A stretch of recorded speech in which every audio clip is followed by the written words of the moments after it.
स्वागत करते हैं भाई बहनों का आज के इस रेडी टू साक्षी के एपिसोड पर। और आज फिर मेरे साथ हमारे प्रिय पास्टर देवेंद्र हैं। सर, कैसे हो आप? बहुत अच्छा नरेन, आप कैसे हो? Good to see the smile on your face. कैसे? Thank you. सर, आज का सवाल कुछ जो हमारा पिछला एपिसोड है, भाई बहनों, अगर आपने हमारा पिछला एपिसोड देखा नहीं तो वो जरूर देखिएगा कि टॉपिक काफी विवादास्पद था, जो था क्या हमें चर्च के अंदर ही शादी करनी चाहिए कि बाहर भी शादियां अलाउड है या नहीं है, जो भी है। तो उसके ऊपर से एक हमारे बहुत ही प्यारे मित्र ने सवाल भेजा है जो तलाक के ऊपर है। तो सर, अभी आप opposite end of the spectrum में जा रहे हैं कि तलाक पर सवाल उठे बेस्ड ऑन हमारे जो प्रीवियस एपिसोड के ऊपर। तो अगर आपने वो देखा नहीं है, आपको जरूर देखनी चाहिए। और सर, सवाल मैं आपको पढ़कर सुनाता हूँ। 1 मिनट। या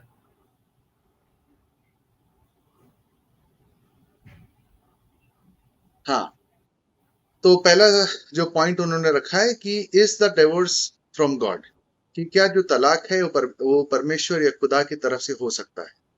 दूसरा है कि what kind of divorce does God allow, यानी कि किस तरह का तलाक जो हमारा खुदा है वो हमें अलाउ करता है कि चलेगा, यानी ऐसा ऐसे ऐसा तलाक अलाउड है।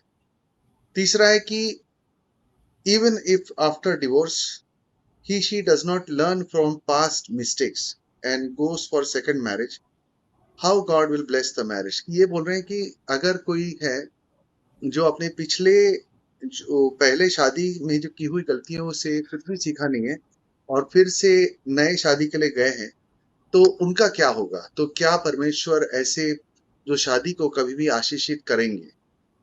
तो ये है, ये 3 सवाल। तो सर, इसके पर मैं भी काफी सवाल ऐड करने वाला हूं, तो ये इस पे आप जरा तैयार रहिएगा। तो इससे पहले कि आप इसके जवाब में जाएं, क्या आपने हमारे चैनल को सब्सक्राइब किया? अगर नहीं तो जरूर कीजिएगा। इस समय पर हम पास्टर देवेंद्र के साथ तो शेड्यूल हमारा चालू ही है। अब ये 22वां एपिसोड है और हमने हिंदुइज्म पे भी एक बहुत ही अच्छा जो सीरीज शुरू किया हिंदुइज्म समझने के लिए, और वो हमारा जो बाइबल के साथ में उसका मेल कैसे होता है, नहीं होता है, या क्या क्या डिफरेंसेस हैं उसे समझने में। तो जरूर सब्सक्राइब कीजिएगा, हमारे साथ रहिए। और over to you pastor Devendra. Very good. Yes, तो सर, सो पहला पहला सवाल कि क्या जो डिवोर्स है, तलाक है, वो परमेश्वर की तरफ से है?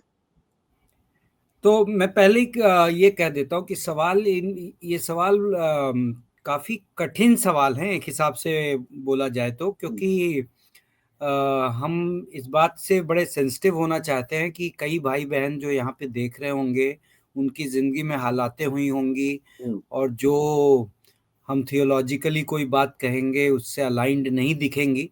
तो हम्म, होपफुली हम इस सब्जेक्ट को बराबर बैलेंस कर सके, ये मेरी प्रार्थना है। लेकिन हम्म, पहले लेटेस्ट से सिद्धांत की बात करते हैं कि बिब्लिकल सिद्धांत क्या है।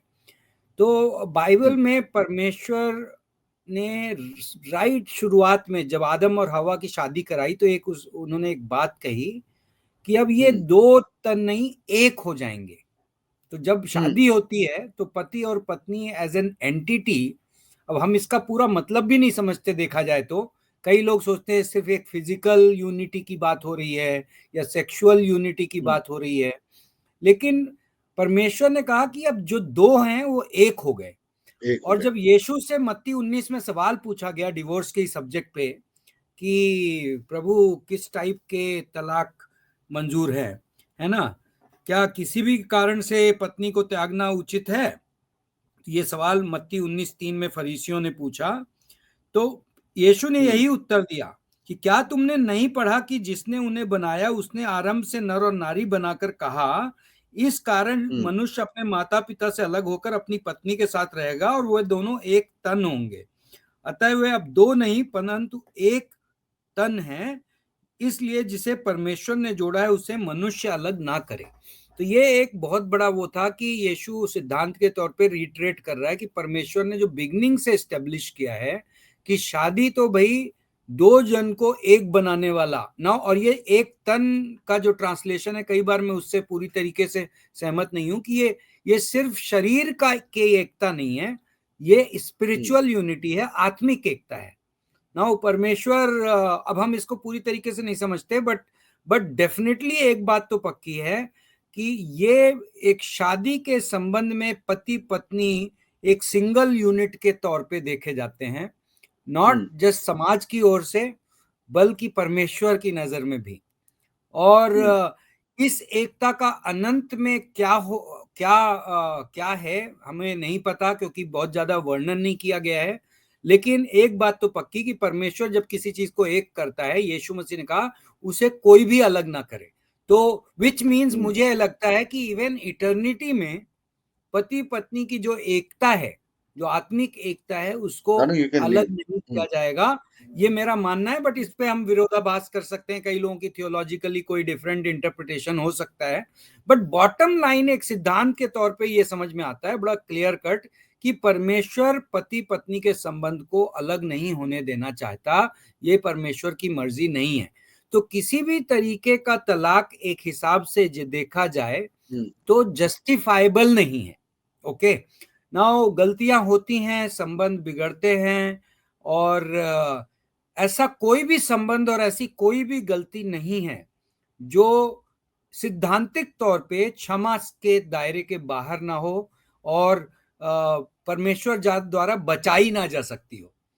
लेकिन आगे ही सवाल पूछा उन लोगों ने, फिर भाई मूसा ने ये आज्ञा क्यों दे दी व्यवस्था में, कि लॉ में मूसा ने कह दिया कि डिवोर्स की चिट लिख के दे सकता है और ये डिवोर्स हो जाएगा, तो फिर क्यों दे दिया? तो यीशु ने उसका भी तर्क दिया। उसने कहा कि ये इंसान के दिल की कठोरता की वजह से दिया गया था। तो इसका क्या मतलब है? I think this is where हम अब बैलेंसिंग एक्ट की ओर चलते हैं कि यदि एक सेंटेंस में उत्तर दिया जाए तो उत्तर यह है कि किसी भी कंडीशन में परमेश्वर की मर्जी नहीं है कि लोगों का तलाक हो।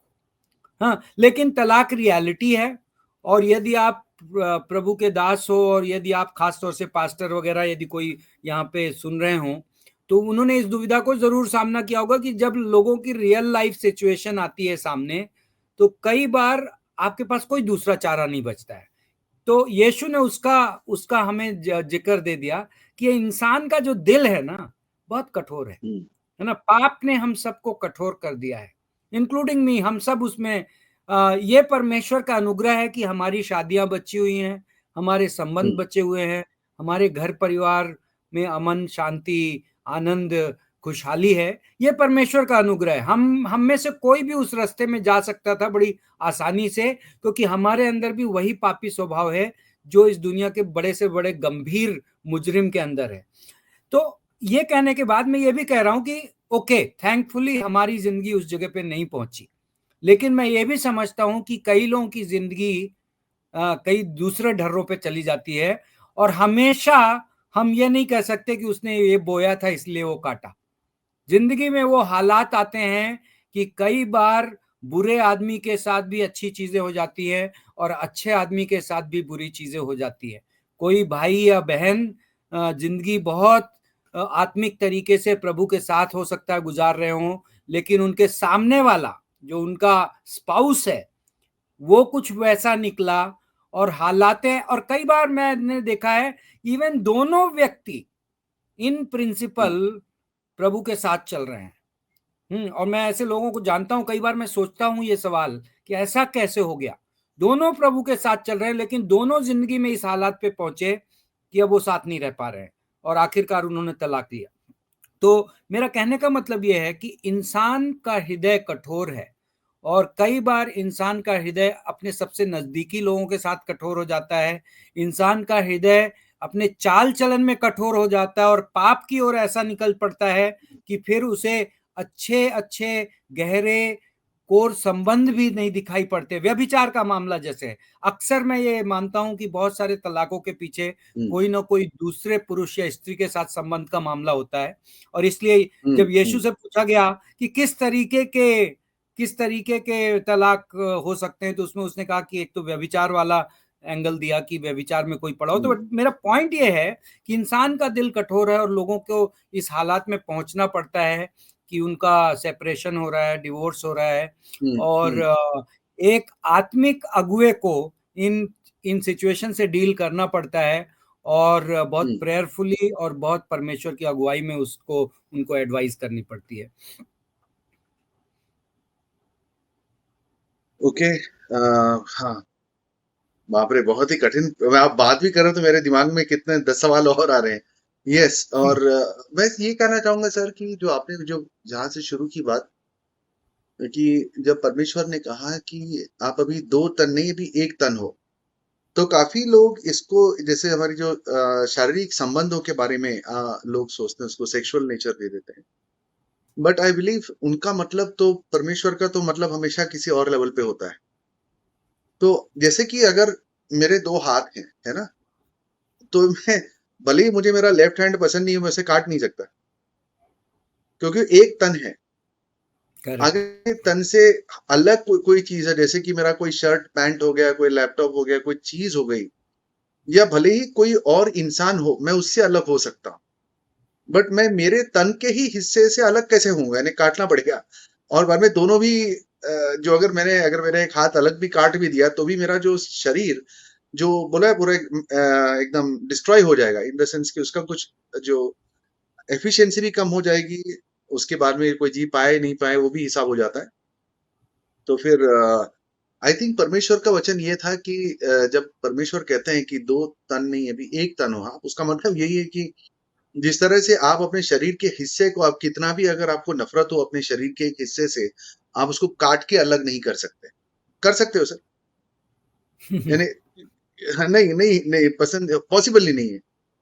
तो फिर करेक्ट। हाँ, किसको, चलो अपना जिस तरह से उनके पैर बने हुए हैं, छोटे हैं, बड़े हैं, उंगलियां शायद सुंदर नहीं है, क्या काट सकते हो? आप नहीं काट सकते। जैसे भी हो, वो आपका है। आपको उसी के साथ जीवन के अंत तक रहना है। I think that is very important. जब हमको समझना कि परमेश्वर ने उनका जो वर्डिक्ट डिवोर्स के बारे में, उन्होंने कितनी सुंदरता से ये कह के दे दिया कि अभी तुम दो तन नहीं एक तन। क्योंकि मैं और हम्म। मेरा दोस्त दो तन है, और कभी हम में अनबन हो जाए, हम अलग हो सकते हैं। वो दो तन है, बट मैं मेरे ही तन को अलग कैसे कर दूं? तो correct. That is correct. One. और सर, दूसरी बात में इसमें जो प्रॉब्लम ये आ जाता है कि लोग जब डिवोर्स लेते हैं तो उनको लगता है कि सामने वाला इज द प्रॉब्लम।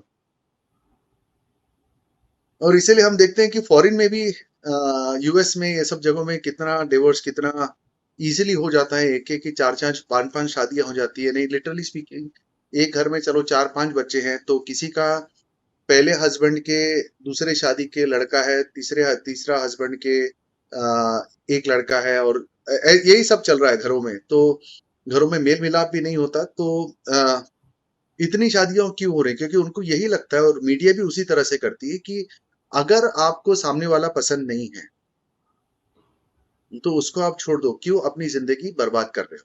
यानी टिपिकली माइंडसेट वही होता है, क्यों अपनी करेक्ट। जिंदगी ऐसे इंसान के पीछे बर्बाद कर रहे हो? उसको छोड़ दो। यही इजी वे आउट होता है। और इतने इतने में लोग ये नहीं समझते कि ये भी हो सकता है कि जो हमारी शादी में जो अनबन हो रही है, उसका मूल मैं हूं, सामने वाला नहीं।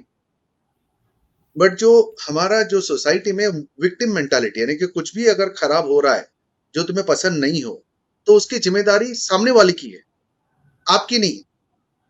I hope your I hope yes. I am making sense. I hope मैं कुछ यस। ज्यादा नहीं बोल रहा हूँ। Hope I am making sense in this. तो नहीं नहीं, बिल्कुल और क्या होता बिल्कुल है आप। सर, मैं खुद देख चुका हूं, आपने भी देखा होगा कि लोगों को लगता है कि सामने वाले की गलती है, वो गिल्टी पार्टी है। शादी करके दूसरे में जाते हैं, बारी बोलते हैं, अरे यार, ये भी वैसे ही निकला, या ये भी वैसे ही निकली, मेरी पहली बीवी के जैसे, जो मेरे पहले हस्बैंड के जैसा ये भी है। अरे, ये भी तो हो सकता है ना कि प्रॉब्लम तुझ में है, उसमें नहीं था। सेम प्रॉब्लम अगर वापस से अगर तुम्हारी शादी में आई है, तो ये भी हो सकता है कि जो प्रॉब्लम आप नहीं, सामने वाला है। और आई थिंक सर, लास्ट,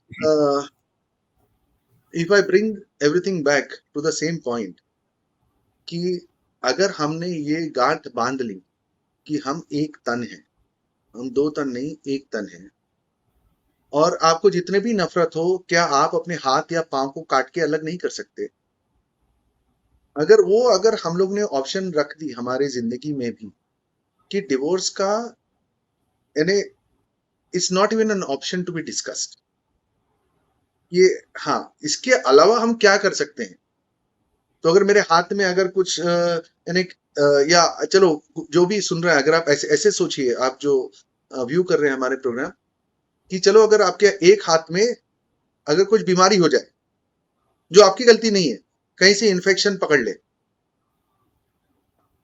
तो क्या आपके मन में आएगा वो हाथ ही काट के अलग कर दो? अगर डॉक्टर बोले भी अगर इसको एम्प्यूटेट करना पड़ेगा, काटना पड़ेगा, आप उससे 10 सवाल करोगे, नहीं डॉक्टर और कुछ इलाज नहीं है क्या? काटना ही पड़ेगा क्या?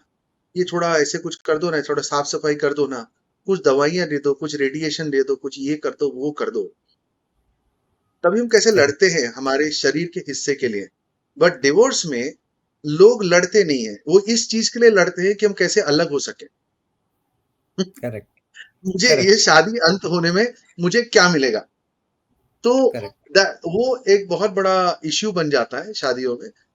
और क्योंकि एक ऑप्शन है इसीलिए लोग लेते हैं। अगर लोगों ने ये ऑप्शन भी अगर हटा दी, तो मेरे ख्याल से जो इतने सारे जो डिवोर्सेस जो हो रहे हैं, वो भी मेरे ख्याल से नहीं होना है। क्योंकि जैसा आप भी जानते हो, पास्टर काल भी कहा करते थे कि if there is a problem, यानी अगर किसी के घर में कोई इश्यू भी है, तो divorce is not really an option. यानी आपको, आपने भी सुना होगा उनको बोलते हुए, यस, यस, यस, हाँ, कि correct, divorce is not really an option. क्योंकि वो अगर हम एक तन है, तो उसको आप काट के अलग करोगे कैसे? That becomes as the question. Correct. तो तो प्रैक्टिकल वही है, लेवल पे शादियां, यानी शादियां भी जल्दी हो जाती है, और डिवोर्सेस भी उतने ही जल्दी हो जाते हैं। शादियों का मूल भी गलत होता है, इन द सेंस की, अरे कितनी सुंदर दिखती है यार, अरे क्या वो मेरे को समझती है, वो मेरे, हमारा हम दोनों सेट हो रहे हैं, हमारी वाइब पूरी मैच हो रही। आजकल पता नहीं आजकल की जनरेशन में वाइब का फंडा क्या है, वो भी समझ में नहीं आता। तो तो जितनी आसानी से शादियां हो जाती है काफी समय, it is also matter of convenience, कि उसके या फादर के पास कितने सारे पैसे हैं, या उसके बहुत अच्छे सेटल्ड घर की है, या घर का है। तो उसके होने से शायद काफी बार बोलते हैं ना, खानदानों का मेल मिलाप होता है, घरों का मिलाप होता है। तो फिर बाद में जब सेट नहीं होता है, और इसीलिए सर, वो जैसे हमारी चर्चेस में भी we have this marriage counselling, जैसा आपने भी देखा ही होगा, मैरिज काउंसलिंग भी रहता है कि शादी से पहले let us get things cleared up, कि ये this is a one way street, आप रिटर्न नहीं आ सकते इस रोड के ऊपर से। तो इट्स अ वेरी, या बट काफी बार जैसा आपने बोला कि हम भी सोचते हैं यार दोनों भी इतने अच्छे हैं, फिर क्यों अलग हो रहे हैं? क्या, what is the point? But अगर, आई थिंक सर, ये आई थिंक प्रॉब्लम, डिवोर्स का प्रॉब्लम भी आजकल इतना बढ़ गया है बिकॉज री marriage has become so easy. इसलिए मुझे करेक्ट, बाइबल इतना ज्यादा पसंद है, क्योंकि इतनी गहराई तक हमारी सोच पहुंच भी नहीं सकती। या तो जैसे दूसरी आप बात अपने ये हाथ है। कटाने को, सर ऐसे देखिएगा, मैं भी फिर अगर वही हम्म, तन के एंगल पे आ जाऊं, कि अगर मेरे पास, हाँ, this is so beautiful sir, this is, ये आप बोलना शुरू किया तो मेरा दिमाग चलना चालू हुआ। This is so beautiful, such a beautiful angle, ये मैंने भी आज तक मुझे स्ट्राइक नहीं हुआ, कि लेट्स अज्यूम, अगर मुझे मेरा हाथ का स्ट्रक्चर पसंद नहीं है, चलो, ओके, और मेरे पास ऑप्शन होता कि हाथ में कटवा के अगर दूसरा हाथ लगवा लूं, तो मैं जरूर करूंगा। सोचने की बात है, यस। बट अगर मेरे पास ऑप्शन ही नहीं है, कि अगर तूने हाथ कटवाया तो तू लूला बन के पूरी जिंदगी घूमेगा, तो hmm, how many people would be interested? आप सोचिए, कि करेक्ट, कोई बोलते हैं अच्छा मुझे मेरा हिप्स पसंद नहीं है, मुझे मेरे पैर बहुत ज्यादा फ्लैबी लग रहे हैं, अगर ऑप्शन रहेगा कटवा के नया पैर लगवा लो, तो फटाक से कर लेंगे। बट अगर वो करेक्ट, ऑप्शन ही नहीं है, क्योंकि एक तन है, तो क्या करेक्ट, आपको लगता है सर इतनी आसानी से जो भी शादियां टूट रही हैं उतनी आसानी से टूटेंगी? इसलिए आई बिलीव वो हमारी बाइबल में वो इतना सही तरीके से, काफी लोगों को लगता है बहुत स्ट्रिक्ट है, बहुत ज्यादा है, ऑप्शन ही नहीं दिया है कि अगर तुमने तुम्हारे तन के हिस्से को कटवाया, तो तुम लूले बन के पूरी जिंदगी घूमोगे। ऑप्शन नहीं है। आई डोंट नो, मैं इसको ज्यादा बोल गया। Anyway sir, okay, over to you, sorry. तो मैं आपकी इस एनालॉजी को थोड़ा आगे ले जाना चाहता हूँ, स्पेशली उन लोगों को ध्यान में रखते हुए जो प्रॉब्ली आज जिंदगी में उस दौर पे गुजर रहे हो कि डिवोर्स का ऑप्शन उनके दिमाग में सीरियसली चल रहा हो, राइट? तो एक बात तो ये, जैसा आपने कहा कि यदि मेरा हाथ में कुछ तकलीफ है और डैमेज है, तो हाथ काटने की बजाय मैं डॉक्टर के पास ले जाऊंगा और उसको सुधारने की यस, कोशिश करूंगा, right? So beautiful. I would say कि मैरिज में जो कई बार लोग जिन प्रॉब्लम से गुजरते हैं, जिन तकरार से गुजरते हैं, राइट, पर्सनालिटी कॉन्फ्लिक्ट होता है। आप दो अच्छे खासे दोस्तों को एक घर में रहने के लिए साथ में छोड़ दो, तो उनकी भी पर्सनालिटी में कॉन्फ्लिक्ट आ जाएगा, है ना? हम दो अलग अलग इंडिविजुअल्स हैं, और यदि हमें एक साथ जिंदगी गुजार, और पति पत्नी का सोच संबंध ऐसा है कि जिसमें आप बहुत ज्यादा एक दूसरे से इंटरमिंगल्ड हो, बहुत बहुत प्रैक्टिकल चीजों में, तो ये पॉसिबल है कि दो लोग साथ में जीना ना सीख पा रहे हों और कॉन्फ्लिक्ट आ रहे हों, राइट? बट जिंदगी में कॉन्फ्लिक्ट आने का मतलब ये नहीं है कि आप उस कॉन्फ्लिक्ट को छोड़ के भाग जाइए, ओके? वाह। जो साहस की बात यह है कि आप उस सिचुएशन में परमेश्वर को खोज पाए। बिकॉज कई बार लोग ये पूछते हैं, कई बार यंग मैरिजेबल कपल जब आ रहे हैं और प्रॉब्ली एज अ काउंसलर, और उनसे कई बार काउंसलर ये सवाल पूछता है कि आखिरकार तुम शादी करना क्यों चाहते हो, यू नो? वाह। एंड एंड रियली, मतलब इस या। सवाल को मैंने कई बार पूछा हुआ है लोगों से, एंड कई तरह के आंसर मिलते हैं। कई लोगों को समाज का रहता है कि सब लोगों की हो रही है तो अब हमारा भी नंबर आ रहा है, but that's not the right answer, right? Yes, या कई लोग यस। कह रहे हैं शादी की उम्र हो गई है, हाँ, इवन प्यार हो गया है। आई मीन, क्वेश्चन है कि क्या ये राइट आंसर्स हैं, और theologically, biblically, in terms of Christian practice, what is the right answer, right? तो मैं यस। इन यंग यंग मैरिजेबल कपल्स को कहता आया हूं कि शादी आपकी वो जगह है जहां आप परमेश्वर से मुलाकात करोगे, ओके?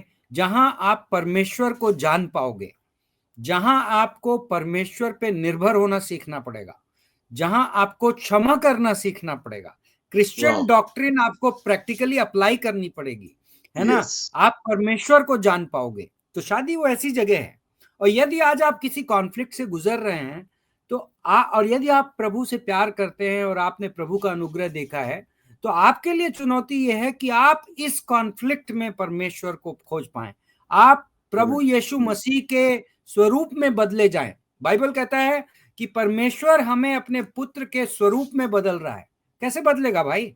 या आपको चाहिए कि सब जिंदगी बिल्कुल स्मूथ राइड चलती रहेगी, कि आप शादी की रात से हनीमून से निकले और आखिरी जिंदगी के आखिरी दिन तक हनीमून चलेगा? तो ऐसा नहीं चलेगा, राइट? जिंदगी में मुसीबतें आएंगी, कॉन्फ्लिक्ट आएंगे, नजदीक के लोगों से दर्द आएगा, और ये वो मौके हैं जहां आप प्रभु यीशु मसीह जैसे बनाए जाओगे, राइट? सो वाह। उसने उसने सूली पे लटक के ये बोला, पिता उन्हें माफ करो, वो नहीं जानते क्या कर रहे हैं। क्या आप अपनी शादी में अपनी पत्नी या पति के बारे में ये नहीं बोल सकते? और यदि आप बोलेंगे और उस मौके पे पिता के पास जाएंगे, तो परमेश्वर आपको अपने नजदीक लाएगा, परमेश्वर आपको अपने बारे में सिखाएगा, परमेश्वर आपकी जिंदगी में, क्षमा सिर्फ एक शब्द या थियोलॉजिकल सिद्धांत नहीं है। क्षमा एक एक असलियत है, जो हम और आप सिर्फ उस शब्द को यूज कर सकते हैं, और लेकिन उस शब्द को जान नहीं सकते जब तक खुद क्षमा करनी ना पड़े, राइट? और कई कई बार लोग कहते हैं हाँ मैं क्षमा तो कर दूंगा, लेकिन वो पर्सन तो क्षमा के योग्य ही नहीं है। बिल्कुल एग्जैक्टली जो लोग यीशु को सूली पे चढ़ा रहे थे वो क्षमा के योग्य नहीं थे, उनके बारे में उसने कहा पिता इन्हें माफ करो। ठीक वैसे ही पति और पत्नी को क्षमा सिखाना, अनुग्रह सिखाना, करुणा सिखाना, ये परमेश्वर की योजना है। और मैंने लोग देखे हैं जिनके जीवन में वैसी चीजें चल रही थी, लेकिन उन्होंने सही कदम उठाए। पहला कदम कि यीशु मसीह के पीछे चलने का दृढ़ निश्चय कर लेना, यीशु मसीह को जानने का दृढ़ निश्चय कर लेना। प्रभु यदि मेरी जिंदगी में ये मुसीबतें चल रही हैं, हमारे संबंध दर्द भरे चल रहे हैं, गुस्सा आता है, ट्रिगर्स हो जाते हैं, हम एक दूसरे से लड़ लेते हैं, हाँ, लेकिन फिर एक दूसरे के पास नम्र होकर जाना और क्षमा करना और क्षमा मांगना, और फिर तब भी बात यदि नहीं बन रही हो, और मैं जानता हूं कि ये बहुत आसान नहीं है, हाँ, तो किसी के कवरिंग में आना। जैसे आपने कहा ना कि डॉक्टर के पास जाते हैं ना, तो आई थिंक यदि कोई स्ट्रगलिंग कपल हो जो डिवोर्स कंसीडर कर रहा हो, तो डिवोर्स आपकी मदद नहीं कर सकता। आपको किसी आत्मिक अगुए के पास, कोई ऐसा व्यक्ति जो आपको काउंसल कर सके, जो आपको परमेश्वर की योजना दिखा सके, जो आपको अकाउंटेबल बना सके, जो आपको हर किसी को लगता है गलती मेरी नहीं सामने वाले की है, लेकिन जो कोई आप हाँ जिसमें इंटेग्रिटी हो, जो आपके भी eyeball to eyeball ये कह सके कि बेटा गलती इस बार तुम्हारी है। और आपको इकरार करना पड़े और आपको जाके क्षमा मांगनी पड़े। यदि ऐसा कोई व्यक्ति आपकी जिंदगी में आए, हाँ, मैं प्रार्थना करूंगा, और हो सकता है कि आप वो चंगाई अनुभव करो, कि जो आपने आशा खो दी कि अब इसका तो कुछ नहीं हो सकता, वही ब्यूटीफुल बन जाए, वही चीज खूबसूरत बन Amen. जाए। और आपको, कईयों को लगता है अरे अभी हम ये तलाक हो जाएगा, फिर हम रीमैरिज कर लेंगे, फिर बहुत अच्छी चलेगी, हाँ, फिर वो सेकंड वाला तो बहुत ही बढ़िया होने वाला है सपने में, हाँ, लेकिन रियलिटी में ऐसा नहीं होता है।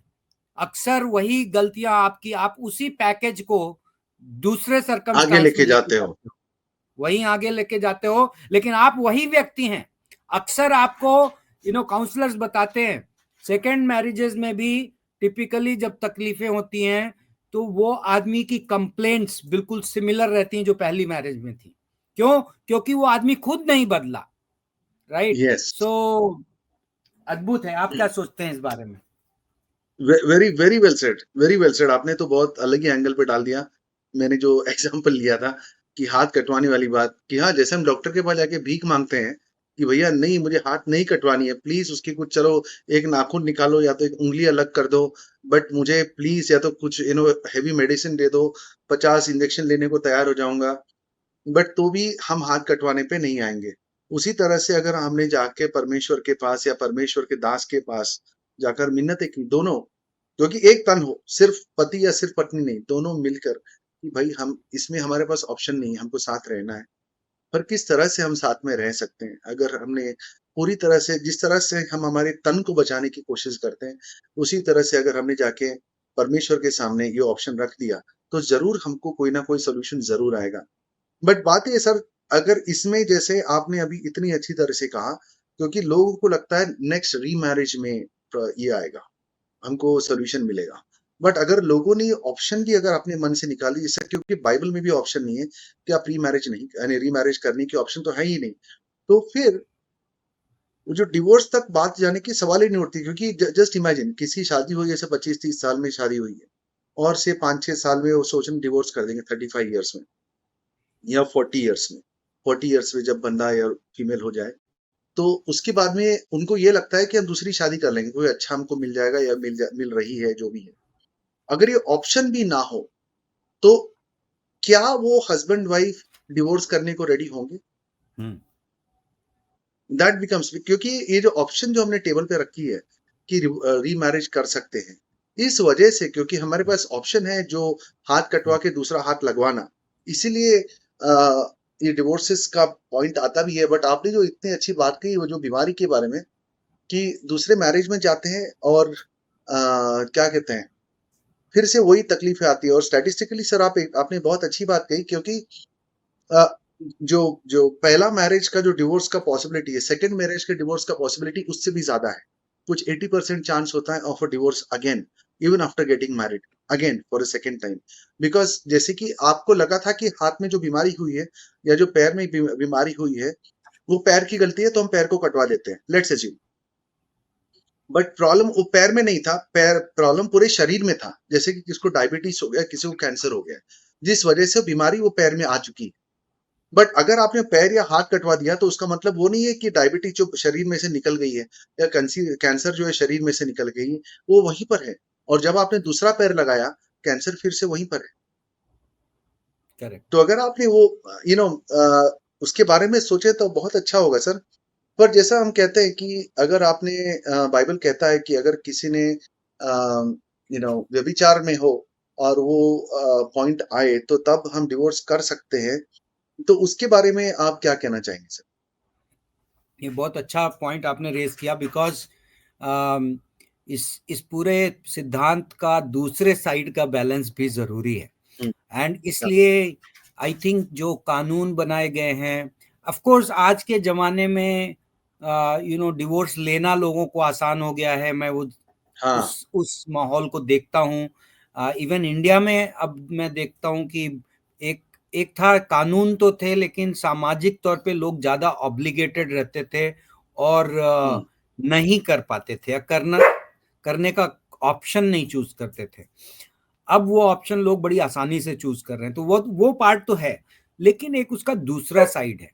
व्यभिचार के बारे में यीशु मसीह ने साफ साफ कहा। जब लोगों ने सवाल पूछा कि क्यों मूसा ने आज्ञा दे दी भाई, तो उसने कहा कि इंसान की हम्म। हार्डनेस ऑफ हार्ट की वजह से, और जो भी कोई भी यदि व्यभिचार में हो, है ना, यदि किसी का स्पाउस व्यभिचार में हो तो उसको हक है कि एक्चुअली एक और सरकमस्टांस दी गई है बाइबल में, 1 कुरिन्थियों 7 में, जहां ये कहा गया है कि यदि किसी का स्पाउस अनबिलीवर हो, अविश्वासी हो, और उसके साथ बिल्कुल नहीं रहना चाहता हो, जो विश्वास में आ गया, तो उस केस में भी अलाउ किया है।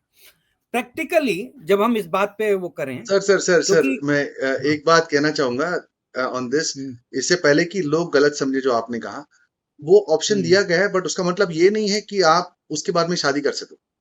लेट्स एज्यूम अगर हम्म, आपका जो स्पाउस है वो बिलीवर नहीं है, और आपका भी बिल्कुल भी नहीं बन रहा है, या तो आपका उसके साथ या उसका आपके साथ, जो आपके विश्वास की वजह से, तो आप जरूर अलग हो सकते हैं, डिवोर्स ले सकते हैं। पर उसका मतलब ये नहीं है, क्योंकि बाइबल ये क्लियरली कहता है कि उसके बाद भी अगर आपने शादी कर ली तो व्यभिचार की नाई है। क्योंकि सर ये वापस से कोई इसको मिसअंडरस्टैंड कर चुका है, क्योंकि जितना तक मैं समझता हूँ, please correct me if I am wrong, is that कि व्यभिचार के बाद में जो शादी करने की जो इजाजत है, वो सिर्फ, सॉरी, कि एक शादी के डिवोर्स के बाद में अगर दूसरी शादी की जो इजाजत दी गई है, ओनली इफ व्यभिचार का इश्यू है बीच में। Am I correct in saying that? इस बारे में मेरा थोड़ा सा व्यू डिफरेंट है। And okay, sorry. I think Christian faith में काफी इसमें डिविजन्स हो सकते हैं। मैं इस पूरे मुद्दे को दो पहलुओं से देखना चाहूंगा। एंड आई थिंक हमने अभी तक का वीडियो एक पहलू से एड्रेस किया है, और वो पहलू है कि जो पर्सन डिवोर्स कॉन्टेम्पलेट कर रहा है, ठीक है, हम्म। उसके लिए ये जो हम ये ऐसा नहीं हो जाना चाहिए कि हमने कुछ व्यवस्था को इस तरीके से पकड़ लिया जैसे फरीसी लोग पकड़ के बैठ गए थे। ठीक है, हम्म। लेट से कोई भाई और बहन प्रभु यीशु में है, हम्म। और वो आज हमारे कलीसिया में आया है और कोई पास्टर है। अब वो व्यक्ति का पास्ट में डिवोर्स हुआ है, जो भी कारण रहा हम्म। हो, और आज वो भाई या बहन एक अद्भुत प्रभु के साथ अद्भुत जीवन जी रहा है। ओके, तो क्या क्वेश्चन यह है कि क्या क्रिश्चियन फेथ में अनुग्रह है कि हम उस व्यक्ति को नए सिरे से देख सकते हैं? एंड उत्तर है हाँ। राइट है। ओके। और ऐसे बहुत अद्भुत उदाहरण मिलेंगे इतिहास में। और मैं बट उसको परमिशन के तौर पे नहीं ट्रीट करना है। जो व्यक्ति कॉन्टेम्पलेट कर रहा है उसके पर्सपेक्टिव से एक काउंसलर का दृष्टिकोण, और इसलिए मैं कह रहा हूं कि बिल्कुल हम इसको कट टू वर्ड्स या व्यवस्था में नहीं डाल सकते, लेकिन एज अ लीडर के तौर पे, एज अ काउंसलर के तौर पे, एक दोस्त के तौर पे, यदि कोई किसी भाई या बहन को सलाह देना चाहता है, तो मैं ये कहूंगा कि जो कॉन्टेम्पलेट कर रहे हैं उनके साथ ये बहुत स्ट्रिक्टली इस उपदेश को समझना चाहिए, क्योंकि आप सिर्फ एक ऑल्टरनेटिव तरीका या अगला रास्ता या दूसरा नेक्स्ट प्लान बी के हिसाब से मैं हम्म। कुछ कर लेता हूं, वो ठीक नहीं है। अब आता है केस नंबर 2। वो बहुत इंपॉर्टेंट लोग हैं, शायद उनमें से कोई ये सुन रहा हो। यदि आप जीवन के उस मुकाम में, आप शादीशुदा हैं और आपने सारी कोशिशें करी हैं और प्रभु आपका गवाह है ना, आपने प्रार्थना करी है, आपने क्षमा दी है, आपने काउंसलिंग ली है, आपने बड़े बड़े बुजुर्गों से सलाह ली है, प्रार्थना करवाई है, और फिर भी आपका स्पाउस, लेट से क्या कंडीशन है?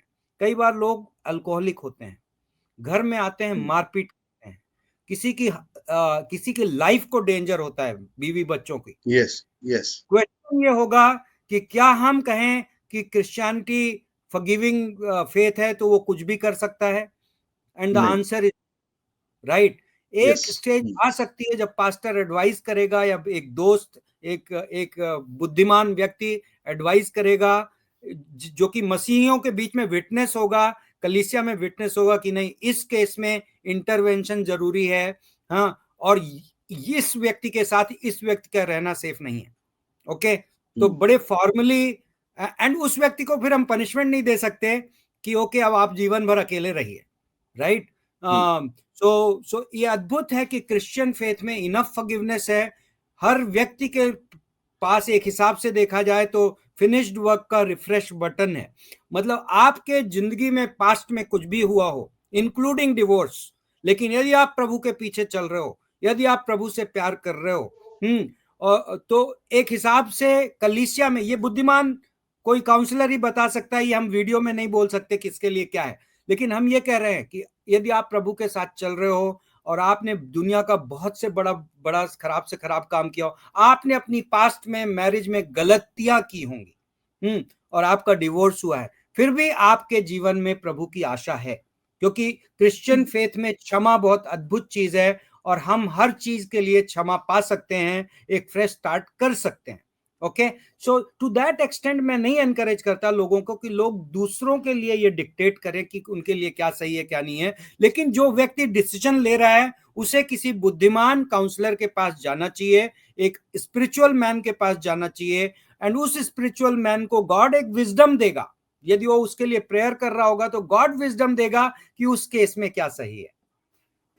What do you think Naren? I mean that was my conviction. That's a good one, but इसमें सर फिर सब्जेक्टिविटी आ जाएगी, इन द सेंस कि यू नो, जैसे कि आप कहाँ पर इसे रोक लगाएंगे कि आप कहाँ पर डिवोर्स पॉसिबल ही नहीं, बिकॉज ये बहुत ज्यादा सब्जेक्टिवनेस में भी जा सकता है कि इन द सेंस कि अगर बिना फॉर्मल सोच के अगर किसी ने इसी को आगे बढ़ाया, तो जिस तरह से वेस्टर्न सिविलाइजेशन पहुंच चुका है कि हाँ ये उसकी गलती है, हाँ इसकी गलती है, फिर इसने ओके बोला, उसने ओके बोला, फिर डिवोर्स हो गया, फिर उन्होंने फिर से चलो हमने क्षमा मांग ली, क्योंकि एंग्लिकन चर्चेस में भी वैसे ही चलो हमने क्षमा मांग ली और चर्च ने फिर आपको माफ कर दिया और फिर आपने नेक्स्ट मैरिज कर ली, और वो नेक्स्ट मैरिज की भी वैसे ही आग लगी हुई होती है। तो उसको फिर हम कैसे कंट्रोल करें? नहीं, मैं इसीलिए कह कंट्रोल रहा यानी कि हूँ, उसे फिर कैसा मैनेज होगा? कंट्रोल नहीं इज नहीं, a wrong word, I think. Naren, हाँ, मैं इसीलिए ये कह रहा हूँ, पहली बात तो जो लोग करने वाले हैं उनको तो आप कंट्रोल कर ही नहीं सकते, चाहे कितना भी अच्छा वीडियो बना लो। इन द सेंस, हाँ, जो लोग उस रास्ते में निकल पड़े हैं, हाँ, जो पहला divorce, next marriage, next divorce, next marriage hmm, लगा हुआ है, राइट? वो तो सामरी स्त्री है भाई। I mean on a lighter note, hmm, Yeshu Masih ने कहा भाई अब तो 5वां हाँ, नंबर आ गया। बट पॉइंट इज, आप नहीं कंट्रोल कर सकते। बट मैं कह रहा हूं यदि कोई जेन्युइन है, यदि किसी को वाकई में स्ट्रगल है, क्योंकि जेन्युइन स्ट्रगल हो सकते हैं और एक्चुअली दूसरी बार भी गलती हो सकती है, हम इस बात को रूल आउट नहीं कर सकते क्योंकि पर्सन ने सेकेंड टाइम मैरिज की है एंड कोइंसिडेंटली सेकेंड पर्सन भी खराब निकल गया, ऐसा नहीं है कि रूल आउट किया जा सकता, राइट? क्वेश्चन ये है कि राइट, कौन ये विजडम लगाएगा। एंड मेरा इसका तर्क ये है कि बॉडी ऑफ क्राइस्ट के अंदर वाइज लोग हैं, ओके, और वो उन वाइज लोगों में लोग होंगे, यदि वो पर्सन नम्र होके, मैं कह रहा हूं कि ऐसे निर्णय अकेले मत लो, ऐसे निर्णय किसी आत्मिक सलाहकार के बिना मत लो, और यदि वो आत्मिक सलाहकार वाकई आत्मिक है तो आपको रेड फ्लैग दिखाएगा। तब नम्र होके धीरज रखना सीखो, नहीं का नहीं सुनना सीखो। ओके, तो आई एम श्योर कि नरेंद्र तीन हाँ, तीन शादियां नहीं होंगी यदि लोग काउंसलिंग लेंगे। जिन लोगों को करना होता है वो काउंसलिंग लेने नहीं जाते, that is the problem. And उन लोगों की लाइफ में, एंड ये बड़ा अनफॉर्चुनेट है, और मैं भी उस रास्ते जा सकता हूँ, कोई भी उस रास्ते जा सकता है, बहुत खतरनाक रास्ता है। मेरा पॉइंट ये है कि ये रास्ता आपको प्रभु से भी दूर ले जाता है, आप रियलाइज नहीं कर रहे हो। क्योंकि एक हस्बैंड वाइफ के संबंध का, मैं वो वर्स नहीं याद कर पा रहा हूँ एग्जैक्टली, लेकिन नए नियम में वर्स है जहां ये बोलता है कि पतियों अपनी पत्नियों के साथ नम्रता के साथ रहो, जिससे तुम्हारी प्रार्थनाएं में अवरोध ना ये आए, लास्ट टाइम ही कवर किया था सर। राइट? सो ये हाँ, बहुत अद्भुत है कि आपकी स्पिरिचुअल लाइफ, आपकी प्रेयर लाइफ और आपकी मैरिज लाइफ का कुछ तो कहीं ना कहीं कोरिलेशन है। तो आप सोचोगे इससे खिलवाड़ करते रहो और फिर भी प्रभु के साथ चलते रहोगे, तो ये नहीं हो सकता।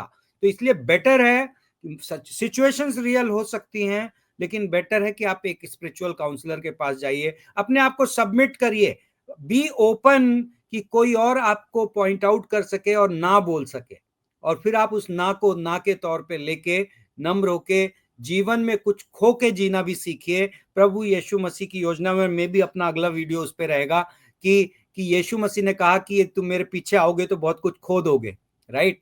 एंड कई बार खोना पड़ता है मसीही जीवन में प्रभु को जानने के लिए। वो बेटर है रादर देन आप सिर्फ सिर्फ अपना अपना आराम और अपना मजा, सहूलियत। नॉट इवन आनंद, है ना, वो खोजते रहो। ये आपने वर्स ओपन कर दी, आप क्लोजिंग कमेंट कर सकते हैं इसके साथ। First Peter 3:7, first Peter 3:7। First Peter हाँ नहीं 3:7। वो हाँ यही वर्ष आपने मेंशन किया कि प्रेयर्स में हिंड्रेंस ना आए। ये हमने लास्ट हमारे एपिसोड में भी कवर किया था। बाद में मेरी बीवी हकीकत में आई थी मेरे पास बात करने, अच्छा इसलिए आप आते हो मनाने तो Wow, very good. she actually came up to me तो हाँ नहीं that is there, but yes अगर लोगों को इसका बहुत ही गहराई से अगर ये ऑप्शन मेरे ख्याल से हटा दें कि आप डिवोर्स के बाद में फिर से शादी कर सकते हैं, तो I think most of the जो डिवोर्सेस हो रहे हैं वो मेरे ख्याल से ना हो। दूसरी बात है कि ऑप्शन अगर रहता है तो लोग ले लेते हैं। हाँ जैसे आप कहते हैं कि अगर एक अंग कुछ ज्यादा ही सड़ चुका है तो उसे अलग करना ही बेहतर होता है, तो ऑप्शन ये भी रहता है अगर मैं कह सकूं कि आप अलग हो गए बट जरूरी नहीं कि फिर से आप नई शादी में कूद जाओ। इट्स नॉट नेसेसरी, ऐसा पौलुस भी कहता है कि it is not necessary to get married. और यही मैं कहता हूं कि लोगों जैसा आपने जिस तरह से सर पास्टर साहब आपने शुरू की थी कि ये एक बहुत ही अहम सवाल है जो लोगों को सोचना चाहिए। आपने में भी हम इस पे एक एपिसोड करना चाहिए सर, कि जब भी मैरिज काउंसलिंग में जब आप लोग आपके पास आते हैं तो ये बहुत ही अहम सवाल है पूछने के लिए कि आप शादी क्यों कर रहे हैं, आप शादी क्यों कर रहे हैं। अगर इस क्योंकि शादी इट करने इज के नॉट सारे गलत नेसेसरी, कारण, उसका टाइटल ये होना चाहिए कि शादी करने के सारे गलत कारण। हाँ तो हाँ शादी करने के सब गलत कारण, यस वेरी ट्रू। तो अगर ये पॉइंट अगर बहुत क्लियर हो तो आई थिंक शुरुआत ही अगर गलत हो तो उसका अंत भी गलत ही होगा। तो अगर ये शुरुआत ही अगर हमने अच्छे से अगर हमने डिस्कस कर ली और क्यों शादी कर रहे हैं, इससे ही क्यों कर रहे हैं, दोनों साइड बैठकर आगे long term short term many a time शादियां टूटती हैं क्योंकि एक को बच्चा चाहिए दूसरे को नहीं चाहिए, एक को करियर चाहिए और दूसरा बोलता है भैया तू घर में बैठ के बच्चों को कौन देखेगा, तू भी करियर के पीछे जाएगी मैं भी करियर के पीछे जाऊंगा, तो बच्चे कौन संभालेगा। फिर बीवी बोलेगी अच्छा करियर सिर्फ आपका है मेरा नहीं है। तो ऑल दोज थिंग्स हैपन। सो अगर ये सब चीज एंड सीरियसली सर ये मैंने पढ़ा था, आपको सुन के भी अचंभा होगा कि one of the major causes of friction in a family, आपको रियली सरप्राइज होगा सोचकर, 2 रीजंस। वन डाइट, कि एक को नॉनवेज खाता है दूसरा नहीं खाता है या उसको पसंद नहीं है, तो वो बोलती है मैं नहीं बनाऊंगी, मेरे किचन में नहीं बनेगा, तो ये बेचारा रोज के बाहर जाके खाना खाएगा। जैसा मैं हूं, मेरे को तो हफ्ते में 7 दिन और both the times I am having meat, यानी मेरा चलता ही, मच्छी तो चाहिए ही चाहिए, चिकन कुछ भी चाहिए, राइट। तो उसमें अगर कोई मुझे बोल दे बाहर जाके खाना खा लो रोज, तो मैं तो बोलूंगा भैया मेरे को शादी नहीं चाहिए, नॉट पॉसिबल। और दूसरा चीज सर आपको सुनकर सरप्राइज होगा कि सोने के पैटर्न्स, इन द सेंस कि एक को देर रात तक रुकना बहुत अच्छा लगता है, देर रातों तक टीवी देखेंगे, wife not even husbands, wifes also, बीवियां भी रात तक 2 बजे तक, मैं तो मेरे पापा के भी घर में 2 बजे तक मैं बैठ के टीवी देखती थी और मैं सुबह 8 से पहले मैं नहीं उठूंगी। और हस्बैंड बेचारा सुबह शाम को 11 बजे सो जाता है और सुबह 6 बजे उठ जाता है, तो ना उसको सोने के समय कोई मिलता है और ना सुबह उठने के समय कोई पानी भी पूछता है। तो ये सब रियली स्पीकिंग दिस इज, कोई सोचता नहीं ये सब चीजें। तो ये सब में और टिपिकली वही होता है कि कितनी पढ़ी लिखी, कितनी अच्छी बात करती है, कितनी सुंदर है, और वो उल्टा भी वही होता है। और ये दूसरा ये मैं कहना चाहूंगा कि मेनी अ टाइम शादियां टूटती है, लोगों को लगता है हस्बैंड जैसा बेवड़ा है या उसका बाहर कुछ है या बहुत काम में व्यस्त रहता है, बट मेनी अ टाइम जो साइलेंट विक्टिम हस्बैंड्स भी होते हैं, और वो बेचारा ऐसा होता है कि वो किसको बोल भी नहीं सकता कुछ। यानी पूरे दिन अगर बीवी की किटकिट किटकिट किटकिट चलते रहे, उसे कुछ समझ में नहीं आता, पूरे दिन पता नहीं किसके साथ चैटिंग करते रही थी, बहुत कुछ पॉसिबल है। बच्चों का उसको ध्यान नहीं है, बहुत कुछ पॉसिबल है। आधा टाइम अपनी मम्मी के यहाँ पड़ी रहती है, वो वो सब में फिर कैसे होगा? तो there are all these things. जैसे कि इंडियन कॉन्टेक्स्ट में अगर देखा जाए तो uh, आपका शादी के बाद क्या क्या आउटलुक है, इन द सेंस कि आप लोग मम्मी फैमिली के साथ में रहना चाहोगे कि अलग होना चाहेंगे? क्योंकि काफी बार क्या होता है, बीवियां आती हैं एंड उनको अपना घर अलग से बसाना है, एंड जो बेटा होता है उसको घर वालों से बहुत प्यार होता है और वो छोड़ना नहीं चाहता। इस वजह से फ्रिक्शन होती है। तो और वेरी सरप्राइजिंग, जो चर्चेस है वो मिसकोट करती है वर्सेस की शादी के बाद दोनों को अलग होना बहुत जरूरी है। तो वो सब भी कारणे होती है। तो ये जो आपने जो पहला जो पॉइंट कहा था सर, ये बहुत ही गहरी है कि शादी आप कर क्यों रहे हो। अगर ये पॉइंट अगर दोनों हस्बैंड वाइफ में क्लियर हो और दोनों सेम पेज पर हो, तो मेरे ख्याल से जो वो वहां तक सवाल भी नहीं आएगा आगे चल के कि डिवोर्स तक बात आ जाए। तो ये बहुत ही कठिन है पॉइंट, बट मेरे ख्याल से जैसा हमने डिस्कस भी किया है कि अगर कोई इसे इन्वेस्टिगे सोच रहा है इस बारे में, तो उसी तरह से सोचे जिस तरह से परमेश्वर ने कहा था कि दो बनकर एक तन बने हैं। तो क्या आप इतनी आसानी से अपने हाथ या पांव काटने को तैयार हो जाएंगे? अगर नहीं, तो जिस तरह से आप डॉक्टर के पीछे मिन्नतें करते फिरोगे, उसी तरह से जाकर जैसा आपने कहा एक बहुत अच्छा स्पिरिचुअल एडवाइजर से बातें करो। और मैं लास्ट में क्लोजिंग में ये भी कहना चाहूंगा कि जो स्पिरिचुअल एडवाइजर है, वो कोई ऐसा बंदा ढूंढिएगा जो वो नहीं जो आपके हाँ में हाँ मिलाएगा, बट जो आपको ना कह सकेगा, जिसके जो पैर है परमेश्वर के वचन में टिके हो। ये नहीं कि आपको खुश करने में, कि जो सही है वो सही है, जो गलत है वो गलत है, आपको सुनना हो तो सुनो, वरना आप जा सकते हो। आजकल चर्चेस अपनी जो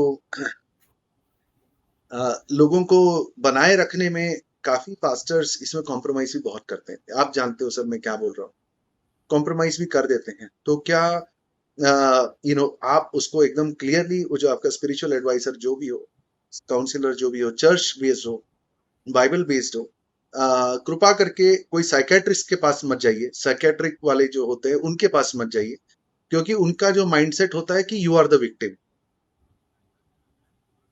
और अगर फीमेल हो तो 100% विक्टिम फीमेल ही है, यानी कि जो है हस्बैंड का ही प्रॉब्लम है। हाँ सर, आप कुछ बोल रहे और वकील से एडवाइस मत लीजिए, नहीं क्योंकि कि उसका तो धंधा चलता इसके है, बाद का उसका पेपर धंधा। वर्क मैं करा दूंगा। यस यस, आई थिंक लोगों को एटलीस्ट अपने पास्टर के पास जाना चाहिए। आप हाँ। होपफुली आप एक सही कलीसिया चूज किया है आपने, जहां वचन का को इज्जत दी जाती है। फिर हम्म। पास्टर, जहां पास्टर बिल्कुल इंडिपेंडेंट ऑपरेट करते हैं, वहां भी मुझे थोड़ा डिस्कम्फर्ट रहती है। हर पास्टर के हम्म। आसपास कुछ स्पिरिचुअल लोग रहते हैं जिनको एल्डर्स बोला जाता है। तो यदि यस। किसी अच्छे हेल्दी कलीसिया में ऐसे लोग होंगे, तो एक आदमी सब्जेक्टिव हो जाएगा, एक आदमी इमोशनल होगा, 4 5 6 सब नहीं होगा। विभिन्न लोग सब नहीं होंगे, है ना। आई एम श्योर कि वेरी ट्रू। लोग हैं, क्रिश्चियन फेथ में लोग हैं जिनको इवन इवन एवरेज चर्चेज में जिनकी इज्जत की जा सकती है, जिनका ओपिनियन लिया जा सकता है ना। सवाल यह है कि आप रियली में अपना भला चाह रहे हो कि नहीं, तो सही आदमी के पास जाना पड़ेगा आपको। यस। और जैसे सर आपने कहा कि क्या आप ना सुनने के काबिल हो। करेक्ट काफी बार हम शॉपिंग करते हैं, जो लोग जो काउंसिल लेते हैं वो शॉपिंग के लिए जाते हैं करेक्ट कि कौन मेरे बात में बात मिलाएगा, मैं उसकी बात सुनूंगी या सुनूंगा। करेक्ट। तो हो सकता है कि पहले तुमने 3 पासवान से बात की, वो तीनों पासवान ने आपको मना कर दिया कि नहीं ये वर्कआउट हो सकता है, डिवोर्स मत लो। चौथे ने बोल दिया नहीं आपको लेना चाहिए, यू आर द विक्टिम, ये जाति आपके साथ हो रही है, कर लो, आप तो जवान हो, अच्छे घर के हो, आपको दूसरा शादी हो जाएगा, हमारे चर्च में भी दूसरे लोग हैं, उनसे उनसे करवा देंगे। ये पासवान परमेश्वर का वचन बोल रहा है, बाकी तीन परमेश्वर का वचन नहीं बोल रहे। और इसमें बट जो भी अगर ऐसे स्टेप सोच रहा है, तो अगर बच्चे हैं तो आप ध्यान रखिएगा कि बच्चों पर बहुत ज्यादा इम्पैक्ट होता है, बहुत ज्यादा। आपने शादी कर ली, निभा नहीं निभा अलग बात है, but the divorce on the child is devastating. बच्चों पर बहुत ही ज्यादा असर होता है, बहुत ज्यादा। पूरे फैमिली से अलग हो जाते हैं। और जैसे कि मैंने खुद देखा हूँ, जो बच्चे हैं वो कहते हैं कि मम्मी तू अलग हो जा, क्योंकि पापा से दारू बहुत पीते हैं, जो भी है। बट वो बच्चे अगर वो कह रहे हैं, उनका मतलब ये नहीं कि मम्मी आप इनसे डिवोर्स करके दूसरे के पास चले जाओ। वो कह रहे हैं क्योंकि वो आपकी सुरक्षा के लिए कह रहे हैं। जैसे आपने, जैसा पास्टर साहब कहा था कि बहुत ज्यादा एब्यूसिव है, बहुत ज्यादा दारू पीता है, जुआ खेलता है, मारपीट करता है, सुरक्षा की प्रॉब्लम हो जाती है। तो फिर ये पॉइंट रह जाता है। और अगर मैंने एकदम पर्सनल पॉइंट में अगर बोले, जो मैंने कहना नहीं चाहता था, बट क्योंकि आपने पॉइंट बताई, तो मेरे पेरेंट्स का डिवोर्स हुआ जब हम बहुत छोटे थे, फॉर वेरियस रीजंस। और हम बहुत ही बुरे हाल में थे, बहुत मीन्स बहुत ही ज्यादा बुरे हाल में थे। मेरे मम्मी दो दो जॉब्स करती थी, पर तो भी उन्होंने ठान लिया था कि भले ही हम सर बाइबल में नहीं थे, हम तो, आप तो जानते ही मेरी गवाही। राइट। तो भी मेरी मम्मी ने ठान लिया था कि मैं ये गलती दूसरी बार नहीं करूं। और उन्होंने इतना मेहनत करके, hello, can you hear me, am I audible? या या या या हाँ। तो उन्होंने ठान लिया था, हाँ मैं शादी दूसरी बार नहीं करूं। भले ही she was very good looking, very hard working, everything, पर उन्होंने अकेले मेहनत करके हमें बड़ा किया, और मैं अभी आपके सामने। awesome बट wow ऐसी औरतें मैंने पूरे लाइफ में कहीं देखी नहीं। और अगर मैं बोलना चाहूँ कि हकीकत में कैसा होना चाहिए, तो मेरे लिए जो दृष्टांत होता है वो मेरी मम्मी का रहता है। wow भले ही बाइबल में नहीं, चर्च में नहीं थे हम, चर्च वो नहीं, उस समय हम कुछ नहीं जानते थे, हम तो थे भी नहीं इसमें। तो भी उन्होंने जो बाइबल के दृष्टांत के हिसाब से ही, बिना जाने परमेश्वर का वचन उन्होंने उसमें से कि मैं ये गलती दूसरी बार नहीं करूं। और ऐसे जैसा मैंने कहा, हम लिटरली झोपड़पट्टी में रहते थे। हमारा जो घर था वो 13 feet by 14 feet, all inclusive, उसी में 13 फीट बाय 14 फीट के हिसाब में आप हिसाब लगाइए अभी कितना होगा, 152, 150 समथिंग फीट। और wow उसमें हम रहते थे 6 लोग, 5 लोग थे हम लोग। और उसी के अंदर हाँ, वो भी रेंट पे था, ऐसा भी नहीं कि हमारा खुद का था। और वो टू जॉब्स करती थी, एंड स्टिल बॉट अस। तो अगर भले ही अगर आप डिवोर्स लेना चाहते हो, कि आप में इतनी हिम्मत है ऐसा करने की, तो उन्होंने अपना हाथ कटवा दिया, और उन्होंने एक हाथ के ऊपर ही सब कुछ आगे बढ़े। तो इससे मैं अंत करना चाहूंगा सर, अगर yes आपकी yes ठीक लगे। yeah amen amen yes great thank you sir, आपके समय के लिए, इतना टची और इतना डिफिकल्ट टॉपिक के लिए। और मेरा तो उम्मीद यही रहेगा कि जो हमारे जो दर्शक है, इसे एकदम ही प्रेयरफुली इसको सुने, इसके बारे में सोचे, और बाइबल पढ़ें। और परमेश्वर ने जिस तरह से अनुग्रह दिया है, बिना दूसरे पे उंगली उठाए क्या आप डिसीजन ले सकते हैं। तो एमेन टू दैट। और फिर मिलेंगे सर अगले एपिसोड में। और आपके सवालों के लिए बहुत बहुत धन्यवाद। अ, अगले एपिसोड तक परमेश्वर आपके साथ रहे। God bless you sir.